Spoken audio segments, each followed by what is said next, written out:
Hello hi नमस्ते welcome back to my channel again. और आप सभी का बहुत बहुत स्वागत है मेरे यूट्यूब चैनल साइको सूत्रा पर।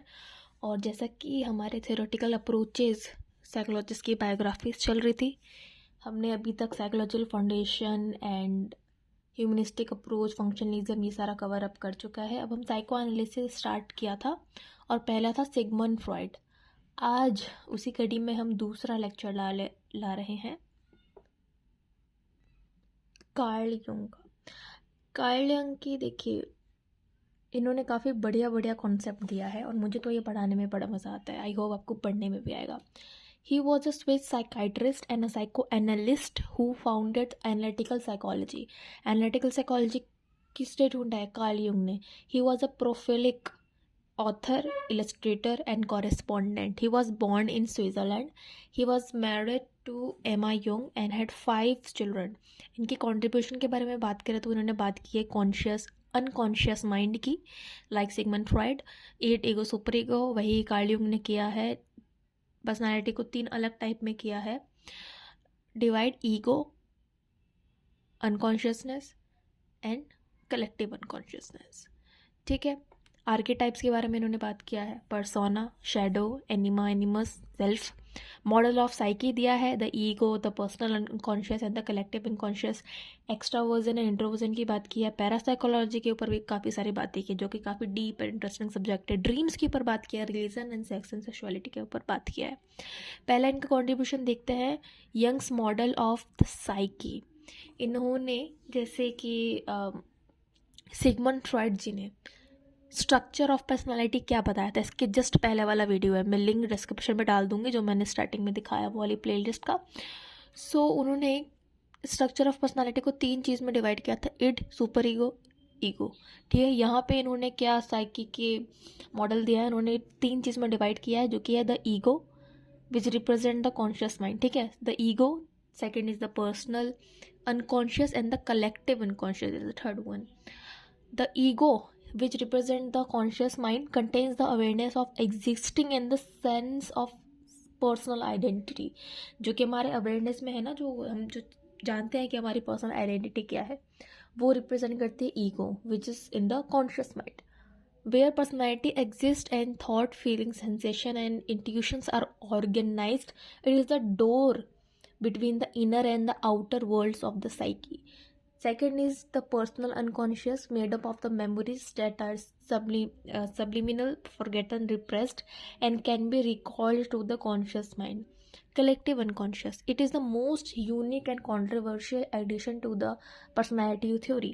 अब देखिए, ये जो कलेक्टिव कॉन्शियस वाली बात है वो आप फील भी कर सकते हैं, which is also known as the transpersonal unconscious. And ये मुझे काफ़ी इंटरेस्टिंग टॉपिक लगता है, इस पर मैं और पढ़ना चाहूँगी और आपको पढ़ाना भी चाहूँगी फ्यूचर में। The idea propose that there is a universal version of the person unconscious which is shared with all other members of the human species. अब इन्होंने कुछ आर्केटाइप्स दिए थे, ठीक है, जिसमें पर्सोना की बात की, शैडो की बात की, एनिमा, एनिमस क्या है, सेल्फ, की सारी ही काफ़ी इंटरेस्टिंग है, एक ही करके समझते हैं। आर्केटाइप्स होते क्या है? It is derived from collective unconsciousness. ठीक है।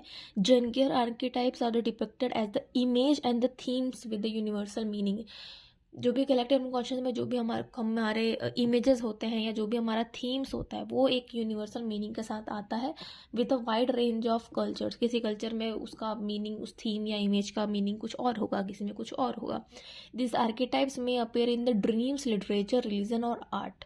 देर are numerous archetypes that young explore with the analytical psychology. Persona क्या होता है? Persona is a mask, referred to as a mask, signifies the outer face, outward face of each human being. हम सब ने एक मुखौटा पहना हुआ है, ये मुहावरा काफ़ी लोगों ने सुना होगा, वही है द पर्सोना। पर्सोना से ही आगे जाके बना है personality word. It's not our true self of course and represent our conformity within the society में रहने के लिए हम सब ने एक नकाब पहन रखा है, वो हम सच में है नहीं। शेडो की बात की है, what is shadow? Shadow is represent the animal side of the personality.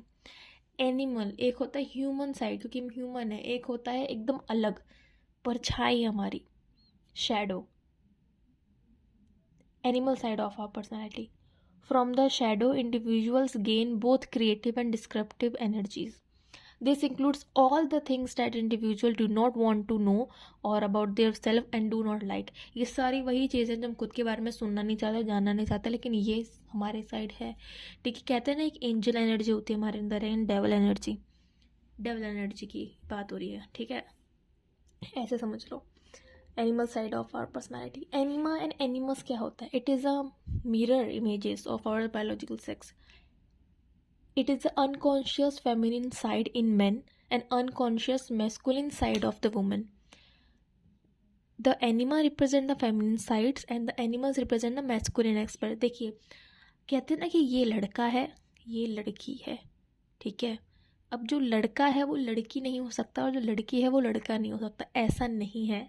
ठीक है, हर मर्द में एक फेमिनिन एनर्जी होती है और हर औरत में एक मैस्कुलिन एनर्जी होती है। ठीक है, फेमिनिन एंड मैस्कुलिन एनर्जी दोनों परफेक्ट प्रोपोर्शन में 50-50 होता है। अर्धनारीश्वर आपने रूप सुना होगा। ठीक है, माता सती और भगवान शिव का, कि वो दोनों एक ही पार्ट है। इसलिए एक इंसान में फेमिनिन एनर्जी भी होती है, मैस्कुलिन एनर्जी भी होती है। ठीक है, डोमिनेट कौन सा कर रहा है वो उसके ऊपर, लेकिन दोनों में ये चीज़ें होती हैं। इसलिए कहा जाता है कि जिनको अंडरस्टैंडिंग नहीं है वो यही बोलते हैं, हमने सुना हुआ है कि मेन रो नहीं सकते। क्यों नहीं रो सकते? क्योंकि वो लड़कियों का काम है। किसने बोला? कहाँ लिखा है? ऐसा कुछ नहीं है भाई। और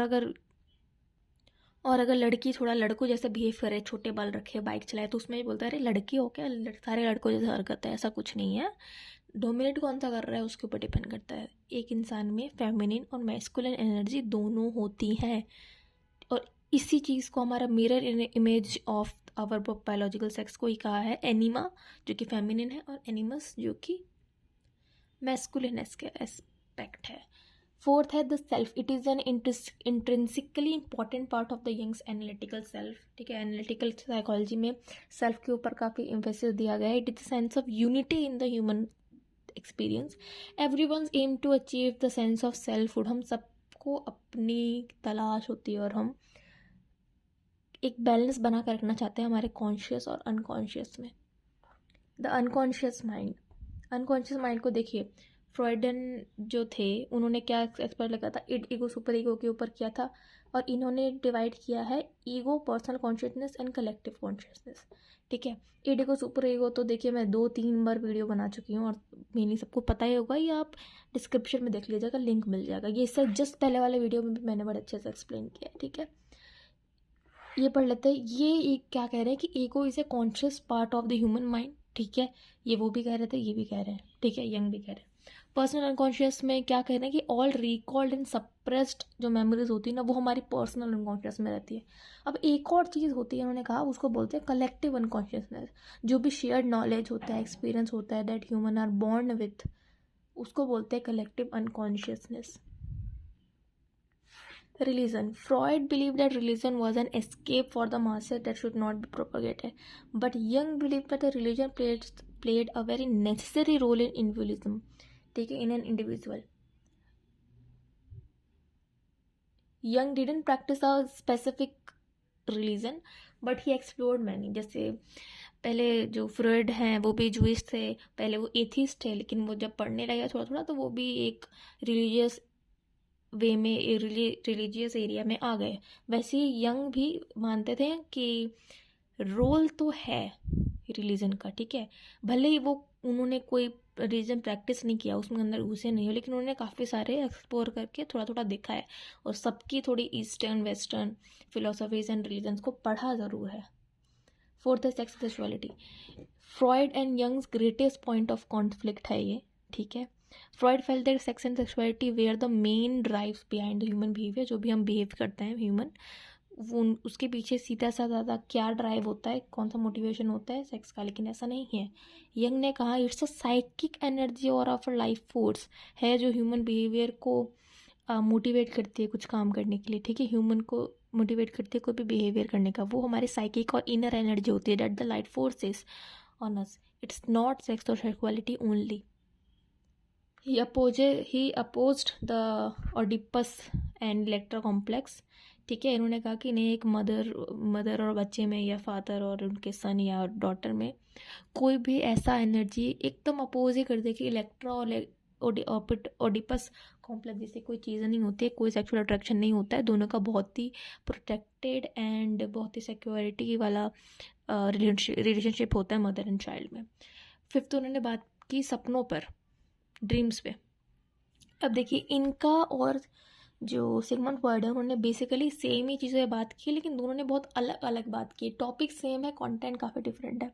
like Freud, he didn't believe there was a universal dream dictionary that could interpret everyone's dream. He believe the dream could be have a variety of meaning based on the dreamer's unique association.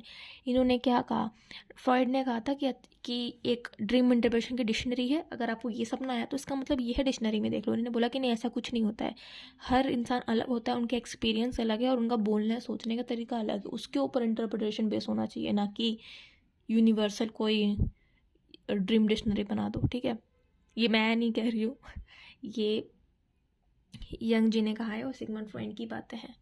ठीक है। Jung's modern man in the search of soul is the greatest resource for the practical application